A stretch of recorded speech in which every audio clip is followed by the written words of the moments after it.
Okay, అయోధ్యకి రాజెవరు? Dasharatha. దశరథకి ఎంతమంది భార్యలు? 3. వాళ్ళకి పిల్లలు లేరని యాగం చేసిండు కదా దశరథ మహారాజు. అప్పుడు అగ్ని మహారాజు దశరథ మహారాజుకి ఏమిచ్చిండు? సరే, మిల్క్ తీసుకుపోయి ఎవరి అప్పుడు ఎంతమంది పిల్లలు పుట్టిరు?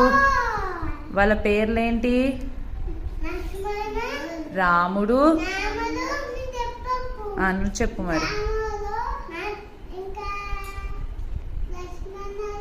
Very good.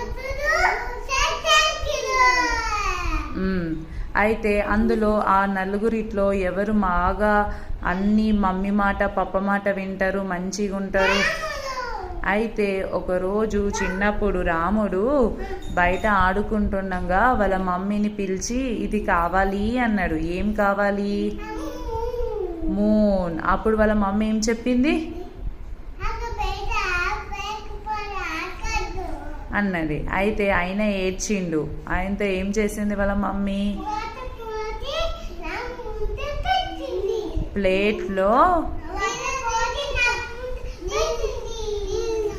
చెప్పు. రాముడు ముందట పెట్టగానే రాముడు ఏం చేసిండు సుబ్బు?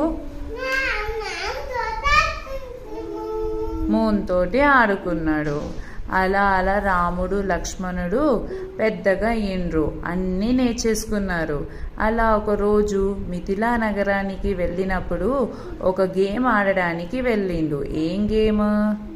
అక్కడ ఒక గేమ్ నడుస్తుంది కదా, ఏంటిది?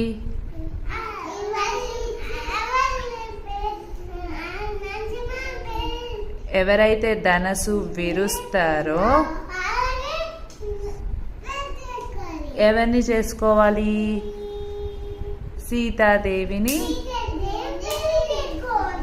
Very good. అప్పుడు రాముడు గెలుస్తాడా అందులో? గెలిచినాక ఇట్లా ఇరిచి రాముడు అలా ఇరిచి విన్ అయిండు. ధనస్సు, దాన్ని ఏమంటాం? ధనస్సు. అలా విన్ అయినాక రాముడు పెళ్లి చేసుకొని అయోధ్యకి వెళ్ళిండు.